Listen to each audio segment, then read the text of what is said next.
موجودہ دور میں جن چیزوں کو دلیل مانا جاتا ہے وہ ڈیٹا بیس گفتگو کرنے کو دلیل مانا جاتا ہے. یعنی اس میں یہ سوال یہ سوال زیر بحث آتا ہے کہ جو اٹھایا تھا انہوں نے عزیزم نے کہ اتنے ممالک اب اس کو ختم کرنے کی طرف چلے گئے ہیں.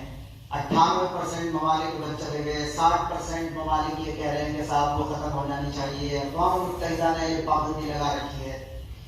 تو یہ سب سے آج کے دور کی دلیل مانی جاتی ہے ڈیٹا بیس گفتگو کرنا, جبکہ ہمارے نقطۂ نظر کے اعتبار سے میں ابھی بات کروں گا, اگر سارے ممالک بھی ختم کر دیں تب بھی ہمارے قانون میں کوئی کمزوری نہیں ہے. لیکن ظاہر ہے کہ بنیادی مرحلہ ہوتا ہے ڈیٹا بیس گفتگو کرنا. تو اس لیے میں 2 منٹ میں وہ بتاتا ہوں کہ دنیا کی تاریخ, زمانۂ تاریخ ہو یا زمانۂ ما قبل تاریخ, ایک زمانے کو زمانۂ ما قبل تاریخ کہا جاتا. اپنی نارسائی کو چھپانے کے لیے لوگوں نے لفظ بنائے. تو زمانۂ تاریخ ہو یا زمانۂ ما قبل تاریخ, اور نظام ڈکٹیٹرشپ کا رہا ہو, نظام تھیوکریسی کا رہا ہو, مذہبی یا نسلی اشرافیہ کہتے ہیں اس کو, کبھی کتابیں پڑھیے گا جو ساتھی پڑھ رہے ہیں وہ جانتے ہیں, یا یہ کہ زمانہ ڈیموکریسی کا ہو. کسی بھی دور میں کسی بھی تاریخ کے حصے میں دنیا میں سزائے موت نہ رہی ہو, ایسا نہیں ہوا. اور آج اقوام متحدہ کتنا ہی تجویزیں پاس کر لے, ہمارا ایز اے مسلم یہ یقین ہے, سننے اور سے کہ نیچرل چیز کے خلاف جو قانون بنے گا وہ صرف دکھاوا ہوگا, حقیقت کبھی نہیں ہو سکتی. نہ اب سے پہلے سزائے موت کا دنیا سے خاتمہ ہوا, نہ آج سزائے موت کا خاتمہ ہے, اور نہ قیامت تک کبھی سزائے موت کا خاتمہ ہو سکتا ہے. ڈکٹیٹرشپ جسے بادشاہت کہتے ہیں, چاہے وہ دستوری بادشاہت ہو, چاہے وہ نسلی بادشاہت ہو, چاہے وہ جمہوری بادشاہت ہو, ہر جگہ سزائے موت ہے. اشرافیہ کی جو حکومتیں رہی ہیں, چاہے وہ یہودی اشرافیہ ہو, عیسائی اشرافیہ ہو, ہندو برہمن اشرافیہ ہو, نسلی اشرافیہ ہو, جو بھی اشرافیہ جسے انگریزی میں تھیوکریسی کہتے ہیں اس کی حکومت رہی ہو, اس میں بھی سزائے موت رہی. ڈیموکریسی کے آج کے دور میں آ جائیے, جسے لوگ کہتے ہیں یہ کلیسائی دور ہے. کلیسائی دور والے بیچارے ہمارے عروج کے دور کو پتھر کا دور کہتے ہیں.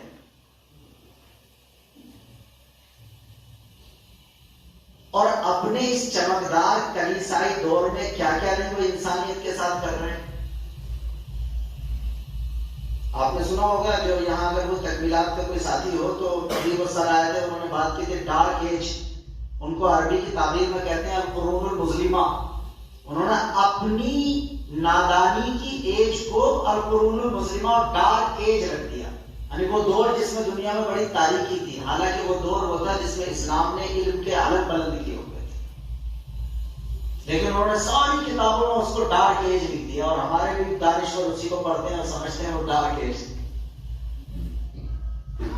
خیر, تو یہ سزائے موت ہر دور میں ہر حال میں رہی ہے اور آج بھی ہے اور باقاعدہ رہے گی, اس کا ہمیں یقین ہے. اور اس کی بیس یہ ہے کہ نیچر کے خلاف جو قانون بنے گا وہ صرف دکھاوا ہوگا, وہ حقیقت کبھی نہیں ہو سکتا. آج بھی اقوام متحدہ کئی مرتبہ تجویز پاس کر چکی سزائے موت کے خاتمے کی, لیکن سب سے بڑا ویٹو پاور رکھنے والا, سب سے بڑا امن کا علمبردار امریکہ آج بھی اس کے خلاف جاتا ہے.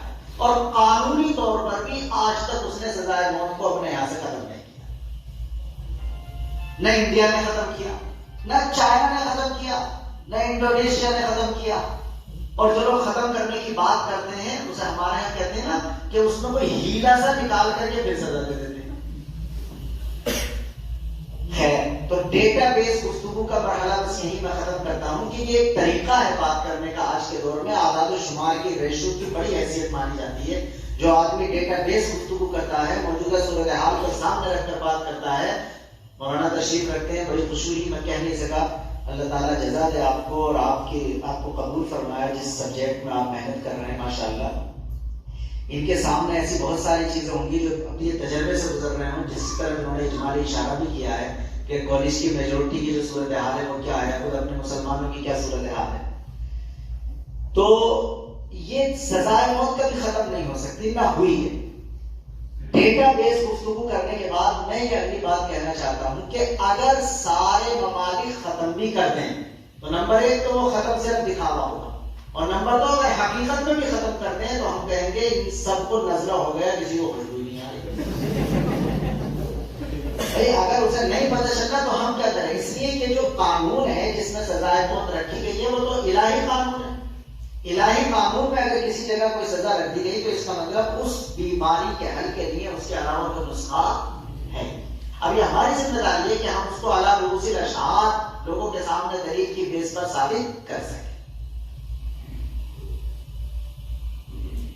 اگلی بات، عام طور پر جو لوگ سزا دیا کرتے تھے یا دیتے ہیں، بہت بہترین پوائنٹ انہوں نے اس سلسلے میں اٹھایا تھا، میں بھی بس اسی پر اپنی بات کو مرکوز رکھ کے ختم کروں گا کہ عام طور پر لوگ سزا دیتے تھے، سزائے موت یہ دیتے ہیں نمبر 1 ملک دشمنی کی بنیاد پر، نمبر 2 جرائم پیشہ افراد کو کنٹرول کرنے کی بنیاد پر، اور نمبر 3 سیاسی حریفوں کو سائڈ کرنے کی بنیاد پر۔ لیکن اگر ساری تجزیاتی بنیادوں کو سامنے رکھ کر کوئی فیصلے کی بات ہم کہیں تو بس ہم یہ کہہ سکتے ہیں جو انہوں نے کہی تھی آسان لفظوں میں کہ ہم یہ طے کرتے ہیں کہ تمام دنیا میں جو یہ سزائے موت ہے اس کی اصل بنیاد ہے بغاوت، اور یہ ساری دنیا کا تواتر کے ساتھ عمل ہے کہ باغی کو سزا دی جاتی ہے۔ اب ظاہر ہے کہ بغاوت کی جو تفصیل ہوگی، اس کی جو تعریف ہوگی، اگر آپ کو حق ہے بغاوت کی یہ تعریف کرنے کا کہ ہمارے ملک کے قانون کے جو خلاف جائے گا وہ دیش دروہی ہے اور وہ قانون کا باغی ہے، ہم اسے سزا دیں گے، تو اگر انسان کے بنائے ہوئے قانون کی خلاف ورزی کرنا آپ کے یہاں بغاوت میں آتا ہے تو پھر ہمارے یہاں اللہ کے بنائے ہوئے قانون سے مخالفت کرنا ہماری تفصیل میں بغاوت میں آتا ہے۔ تو آپ ہم سے یہ حق کیوں چھین سکتے ہیں کہ آپ ایک چیز کو بغاوت کی تعریف میں رکھنے کے مجاز ہوں اور ہم دوسری چیز کو بغاوت کی تعریف میں رکھنے کے مجاز نہ ہوں؟ اسی پر ہم اپنی بات ختم کرتے ہیں کہ بغاوت اگر ایسا جرم ہے جس کی سزا پھانسی ہے، وہ سزائے موت ہے، تو پھر آپ بھی بغاوت کی تفصیل میں آزاد ہیں اپنے ملک میں، تو ہم بھی بغاوت کی تفصیل میں آزاد ہیں اپنے ملک میں، جبکہ ہم آپ کو خوش کرنے کے لیے کہہ رہے ہیں ورنہ سزائے موت کا فیصلہ وہ کر سکتا ہے جس نے زندگی دی ہے۔ ہم اگر سزائے موت کے قانون کا دفاع کر رہے ہیں مولانا اسلامی اسکالر صاحب، تو یہ اپنے بنائے ہوئے قانون کا دفاع نہیں کر رہے، یہ اللہ کے بنائے ہوئے قانون کا دفاع کر رہے ہیں۔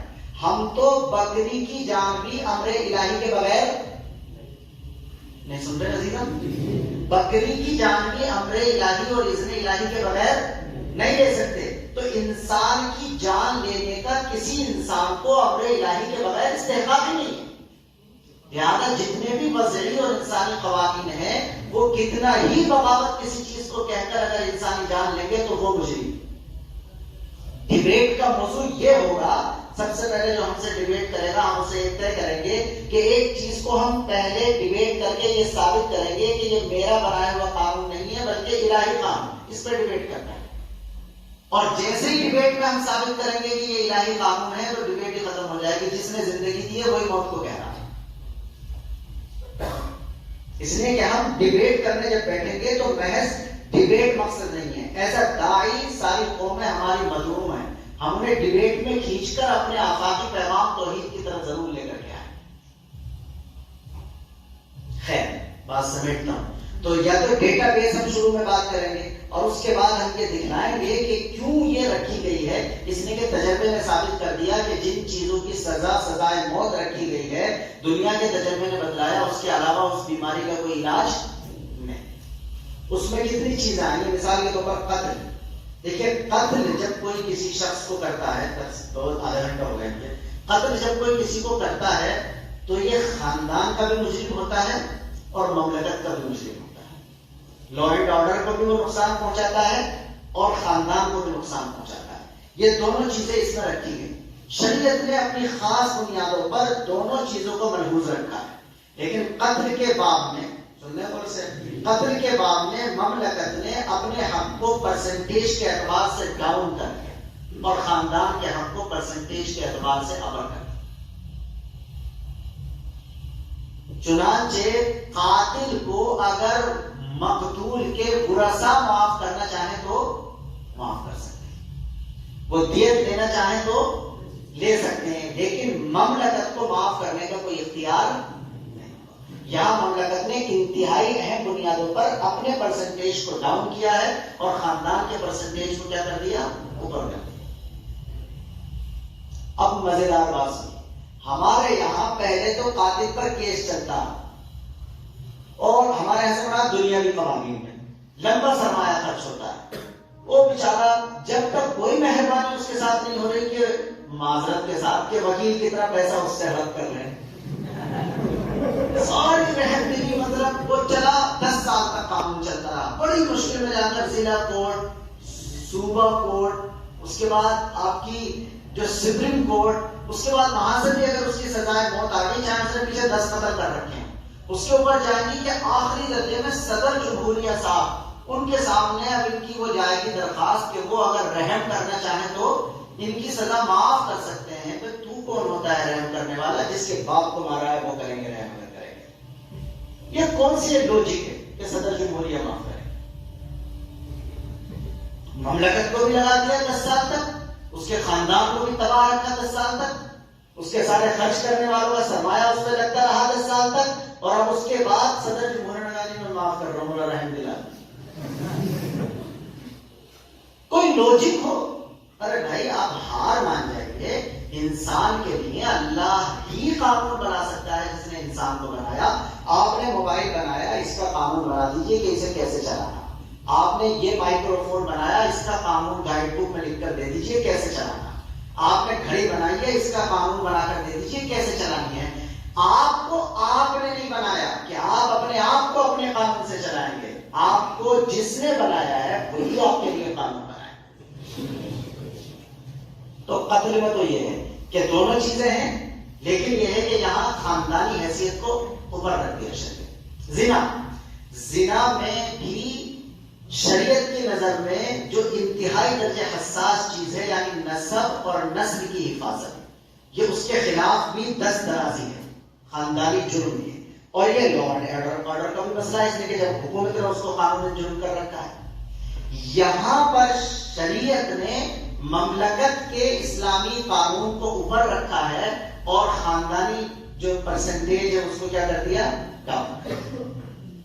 یہاں اگر وہ یہ بھی کہے کہ ہم نے اپنی مرضی سے کیا ہے تب بھی بات نہیں مانی جائے گی. اس کے سوا کوئی حل نہیں ہے کہ اس کو کیا کیا جائے گا, سزا سے ضرور گزارا جائے گا. اس کے علاوہ اس کے میں کوئی حل نہیں ہے. اس لیے کہ اگر آپ کی نظر میں جھنڈے کی توہین کرنا بہت بڑا جرم ہے, آپ کی نظر میں اگر مائک کی آواز زیادہ بلند کر دینا زیادہ بڑا جرم ہے, تو ہمارے اپنے ملکی قانون کی نظر میں مثال کے طور پر جو خاندانی سسٹم بنا کر دیا گیا ہے اس کو ڈس بیلنس کرنا بغاوت کی طرح بڑا جرم, جس کے لیے کوئی معافی نہیں. اب میں آپ کو بھائی ارے تک نہیں ہے, اس لیے 1 گھنٹہ لگ گیا, میں نے سوچا دشنا رہ گیا تو تھوڑا سا بتا دوں, ورنہ تو یہ تو لیکچر سیریز کی چیز ہے, آپ کتابیں پڑھیے اور سامنے آتی رہیں گی چیزیں. تو یہ زنا کا مسئلہ ہے. باقی یہ کہ ارتداد کا مسئلہ رہ گیا صاحب, اس میں کیوں ہے جناب؟ بنیاد وہی ہے بغاوت. آپ کا جو قانون ہے اس کی خلاف ورزی اگر بغاوت ہے تو اس نے دیکھنے میں لگتا ہے کہ مذہب بدلا اس نے, ہم تو کہتے ہیں قانون توڑا اس نے. ارے بھائی سن رہے ہیں, ہمارا مسئلہ یہ ہے کہ ہماری مذہبی کتاب بھی وہی ہے, ہماری قانونی کتاب بھی وہی ہے. اور یہ بڑا کرم ہے اللہ کا پر, دنیا کی تمام دنیا کی مذہبی کتاب اور قانون کی کتاب اور. قربان ہم اپنے اللہ پر, اس نے ہمیں توفیق دی کہ ہماری قانون کی کتاب بھی وہی, ہماری مذہبی کتاب بھی. جب ہم مذہبی کتاب پڑھ رہے ہوتے ہیں تو ثواب بھی ملا ہوتا ہے, اور وہی ہماری قانون کی کتاب بھی ہوتی ہے, ہمیں قانون کا بھی پتہ چلا ہوتا ہے. دنیا کی ساری قومیں مذہبی کتاب پڑھیں گی ثواب حاصل کرنے تو کچھ اور کرنا پڑے گا, قانون جاننے کے لیے کچھ پڑھیں گی تو کچھ اور کرنا پڑے گا. تو بھائی اس نے ارتداد کر کے ہماری مملکت کے بنیادی قانون سے بغاوت کی ہے. ہم کب لا الہ الا اللہ, ارے بھائی ہم کب کہہ رہے ہیں کہ تو مسلمان ہو جا, لیکن ہو گیا تو اس کا مطلب یہ ہے کہ تم نے ایک قانون پر اب عہد کر لیا کہ تو اس پیدائش والا مسئلہ نہیں ہے جناب. پیدائش پر نہیں ہے، بالغ ہونے کے بعد آپ اگر اپنے آپ کو شو کریں گے باقاعدہ اپنے طرز عمل اور اپنی ہر چیز سے کہ آپ مسلمان ہیں، اس کے بعد جب اقتدار میں جائیں گے آپ، تب جا کر کے آپ کو سزا ملے گی. تو بنیاد جو ہے اس کی بغاوت ہے. وہ بغاوت کئی مرتبہ بغاوت خاندان کے خلاف بھی ہے اور مملکت کے قانون کے خلاف بھی ہے. کسی جگہ شریعت نے مملکت کے قانون کو بڑا درجہ دیا، خاندانی سسٹم کو نیچے درجہ دے دیا. کسی جگہ خاندانی اختیارات کو بڑا درجہ دیا اور مملکت کے قانون کے نظام کو اس کے مقابلے میں ہلکا درجہ دے دیا. پھر بھی قتل میں خاندان کو اجازت دے دی گئی، زنا میں مزنیہ کو کوئی اجازت نہیں دی گئی، اور ارتداد میں کہیں نہ کہیں اب بھی کچھ نہ کچھ گنجائش ہے. ہدایہ وغیرہ دیکھیں گے آپ تو کئی مرتبہ ارتداد کرنے والے کے بارے میں لکھا وَاللَّحِقَ بِدَارِ الْحَرْبِ. اگر وہ ارتداد کر کے کہاں چلا گیا؟ دارالحرب میں چلا گیا، تو ہم اپنے ملک کی سرحد تک دارالاسلام کا قانون نافذ کرنے کے پابند ہیں، اس کے بعد ہم چھوڑ دیں گے اسے. دارالحرب میں اگر اس کا مرور ہو جاتا ہے تو ہم اس سے ختم ہو جائیں گے. ہمارے یہاں آئے گا مجرموں کا. بہرحال یہ سزائے موت ہے.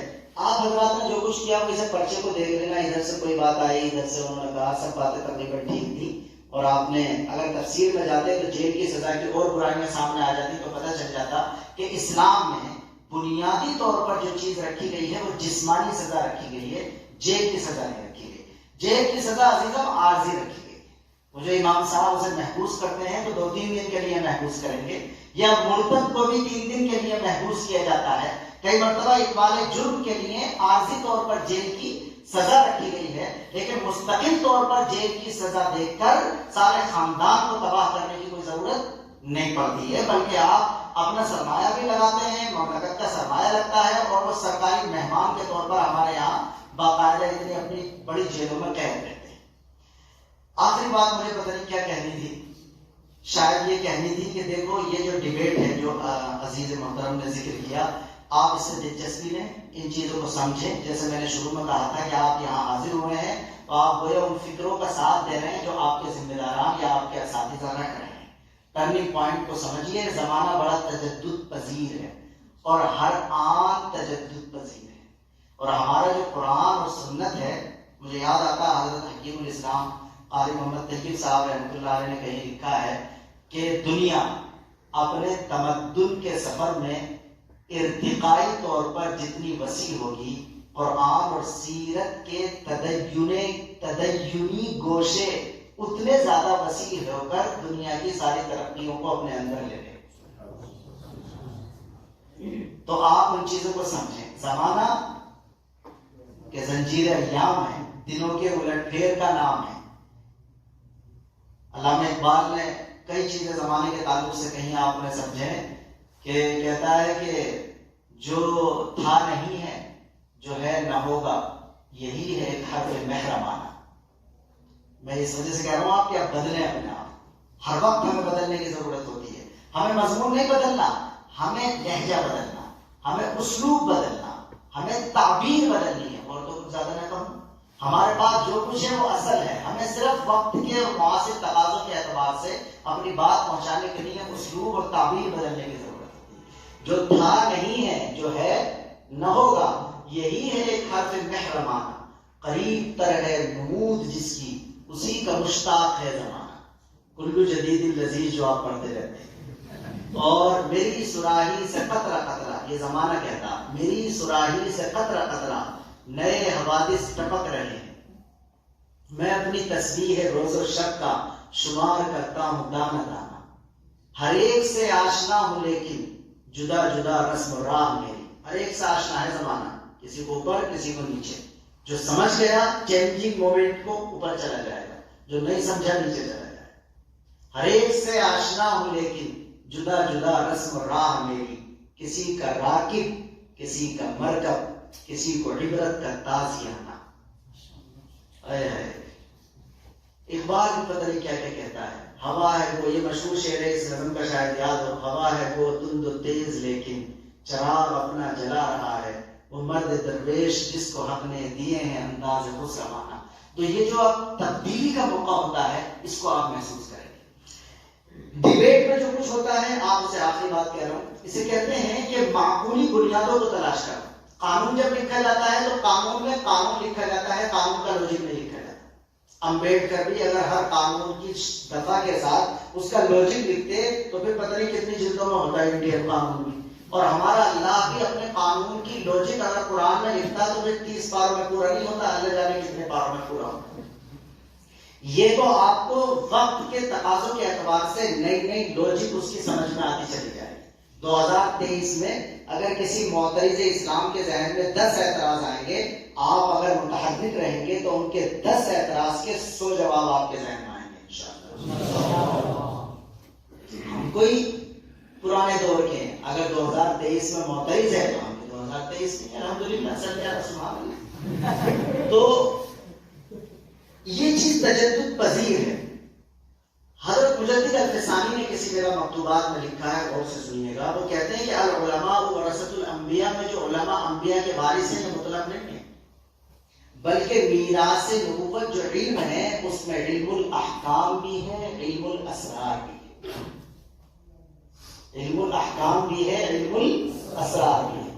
علم الاحکام فقہ میں مل جائے گا، اور علم الاسرار متکلمین اور فلاسفہ اسلام کے یہاں ملے گا، اور آج ڈیبیٹ کے عنوان سے اسی علم الاسرار کی بہت زیادہ ضرورت ہے۔ تو مجدد الفسانی نے لکھا ہے کہ آپ ورثۃ الانبیاء میں صرف علم الاحکام کی بنیاد پر شامل نہیں ہوں گے، بلکہ آپ کو علم الاحکام سے بھی واقف ہونا ہے اور علم الاسرار سے بھی واقف ہونا ہے۔ یہی بات ہمارے اکابر میں محترم دارالعلوم حضرت مولانا حبیب الرحمن عثمانی رحمۃ اللہ علیہ کی تقریروں میں بھی ملتی ہے۔ حضرت قاری حافظ محمد احمد صاحب کے یہاں 1910 میں انہوں نے دارالعلوم میں ایک تقریر کی تھی، اس میں جو باتیں کی گئی ہیں صراحت تو یہ نہیں ہے، لیکن اس طرح کے اشارے اس تقریر میں بھی موجود ہیں۔ تو توجہ رکھیے گا علم الاحکام پر بھی اور علم الاسرار پر۔ ایک آخری بات کہہ رہا ہوں، کسی کا حافظہ اچھا ہوتا ہے، کسی کا ذہن، دو الگ الگ چیز ہے۔ حفظ الگ چیز ہے اور ذہانت الگ چیز ہے۔ ہمارے یہاں جیسے محدثین ہوتے ہیں، یہ میں اپنے جو لوگ جن سے میری سلام دعا کی کلاس میں ہے ان کو تو بتا چکا ہوں گا، یہ بات آپ میں سے بہت سے نہیں ہوں گے جن سے میری سلام دعا ہوگی، تو میں انہیں بتلا رہا ہوں، پہلے سے علم ہو تو مذاکرہ ہو جائے گا، تکرار ہو جائے گا آپ کا، کہ محدثین کا حفظ بہت اچھا ہوتا ہے، معذرت کے ساتھ یعنی حفظ زیادہ اچھا، اور فقہا کے یہاں حفظ اور ذہانت تقریباً بیلنس ہوتی ہے، اور متکلمین کے یہاں ذہانت کا پایہ بہت بلند ہوتا ہے۔ علم الاحکام کے لیے آپ محدثین کو بھی پڑھ لیجئے، فقہا کو بھی پڑھ لیجئے، لیکن علم الاسرار کے لیے آپ کو فلاسفہ اسلام اور متکلمین اسلام کے دروازے پر جانا پڑے۔ تو میں سمجھا پایا یہ والی بات؟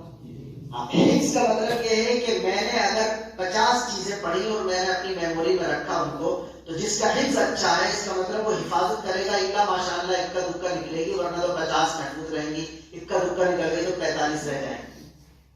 لیکن جس کا حفظ اچھا نہیں ہوگا تو مثال کے طور پر 50 چیزیں آئیں اور 40 نکل گئی، 10 رہ گئی بیچارے کے پاس۔ لیکن اگر یہی ایسا شخص ہے جس کا ذہن اچھا ہے تو یہ ایجادات اور اختراعات کی طرف جاتا ہے، یہ اندر خانہ ان 10 چیزوں پر ورک کرتا ہے اور ان 10 چیزوں کی جوڑ گانٹ ملٹی پلائی کر کر کے اس کو 100 200 1000 اور 10,000 بھی بنا سکتا ہے۔ تو ایجادات جو ہوتی ہے، اختراعات جو ہوتی ہیں، وہ ذہانت کے ذریعے سے وجود میں آتی ہیں۔ تو آپ محدثین کو بھی پڑھیں، فقہا کو بھی پڑھیں، لیکن ساتھ ساتھ میں فلاسفہ اسلام کو بھی پڑھیں۔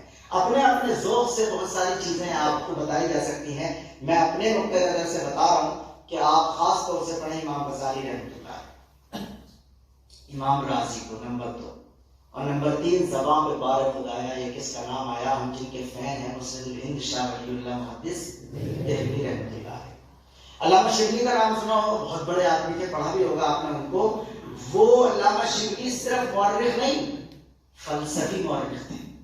نیا عزیزہ کئی مرتبہ کوئی مورخ ہوتا ہے، معاف کیجیے گا بیچ میں بات یاد آتی ہے، تو کئی مرتبہ کوئی مورخ ہوتا ہے اور کوئی مورخ اتنا بڑا نہیں ہوتا، لیکن فلسفی تاریخ بہت بڑا ہوتا ہے۔ جیسا عربی میں ابن خلدون ہے، اس کی تاریخ ابن خلدون اتنی اعلیٰ درجے کی نہیں ہے جتنا اس کا مقدمہ ابن خلدون اعلیٰ درجے کا ہے، سمجھ میں نہیں آتا حضرت، کبھی پڑھیے گا، وہ فلسفی مورخ ہے۔ ایسے اردو میں اگر کسی کو فلسفی مورخ دیکھنا ہو تو وہ علامہ شبلی۔ مناطقہ پر تگڑا رکھ کیا ہے علامہ شبلی نعمانی نے بعد کے دور میں. پہلے غزالی نے کیا تھا کبھی، اور اس کے بعد آخری دور میں ہمارے یہاں شبلی نے مناطقہ کی تمثیلات اور قواعد کو رد کر دیا، نئی منطق لکھی. ہم تو بس وہی آتے ہیں کہ گدھے کی حقیقت اور انسان کی حقیقت. شبلی نے رد کیا. اتنا بڑا آدمی میں کہہ رہا ہوں، انہوں نے شاہ صاحب کے بارے میں کہا تھا کہ ابن تیمیہ، ابن رشد اور غزالی کے بعد خیال یہ ہوتا تھا کہ شاید اب کوئی ایسا جینیس آدمی پیدا نہیں ہوگا، لیکن دور آخر میں اللہ کو اپنی قدرت کا کمال دکھانا تھا کہ شاہ ولی اللہ کو پیدا کر دیا. اب ان کے نقطوں کے سامنے، یہ شبلی کے الفاظ ہیں، اب ان کے نقطوں کے سامنے ابن تیمیہ اور غزالی اور ابن رشد کے نقطے بھی پھیکے نظر آتے. تو تیسرے نمبر پر پڑھیے شاہ ولی اللہ محدث دہلوی کو، اور چوتھے نمبر تک اگر آپ عربی چھوڑ کر اردو میں آنا چاہیں تو الامام محمد قاسم النانوتوی. ایک لفظ بولوں گا بس ان کے بارے میں. الہامی قوانین کو حضرت الامام النانوتوی نے اپنے معقولی لب و لہجے میں، اپنے جدید تحقیقی علم کلام کے ذریعے جس انداز پر پیش کیا ہے تو حقیقی معنی میں ہر حریف کو لاجواب کر دیا. میں لکھ کر نہیں لایا ہوں بھائی صاحب کی، بس سوچ سوچ کر بولے. یعنی یہ بڑا لفظ بولا جاتا ہے کہ لاجواب کر دیا، فلاں نے فلاں کو لاجواب کر دیا. اس کی حقیقی مثال مجھے اگر کہیں نظر آتی ہے اپنی طالب علمانہ ذہن کے اعتبار سے تو الامام محمد قاسم النانوتوی کی نظر آتی. وہ جو فارسی میں کہتے ہیں نا کہ نہ جائے ماندن نہ پائے رفتن، نہ اگلتے بنے نہ نگلتے بنے، لا قرارا ولا فرار، نہ بیچارہ ٹھہر سکے اور نہ بھاگ سکے. ایسا جکڑ دیتے ہیں الامام النانوتوی جس موضوع پر بات کرتے ہیں کہ کسی کو کچھ کہنے کی مجال ہی نہیں رہتی. تو چوتھے نمبر پر اگر کسی کو پڑھنا چاہیں تو الامام النانوتوی کو پڑھ لیجیے. اس میں بھی اگر کوئی لڑائی کی بات ہو تو جس کا پڑھنا فرض سمجھ لیجیے آخری درجے میں حکیم الامت حضرت مولانا تھانوی ہے. استاد محترم مولانا نور عالم خلیل الامینی فرمایا کرتے تھے کہ دارالعلوم نے ایک تھانوی پیدا کر دیا، پھر اگر دارالعلوم بند بھی ہو جاتا تب بھی اس نے پورا کام کر دیا. حضرت مولانا تھانوی فرمایا کرتے تھے، جملہ سنیے ان کا، کوئی معترض اسلام میرے سامنے 5 منٹ میں کہہ سکتا. کوئی معترض اسلام میرے سامنے 5 منٹ نہیں کہہ سکتا. میں آپ حضرات سے کہتا ہوں میری تعبیر میں کہ اگر آپ مجھے یہ گارنٹی دے دیں کہ آپ نے مولانا تھانوی کو پڑھ لیا اور سمجھ لیا تو آدھے گھنٹے سے زیادہ آپ کے سامنے بھی نہیں ٹھہرے گا. تو فکر کریں گے کہ حضور رازی کو پڑھیے، غزالی کو پڑھیے، شاہ ولی اللہ کو پڑھیے، الامام النانوتوی کو پڑھیے اور حکیم الامت مولانا تھانوی کو پڑھیے.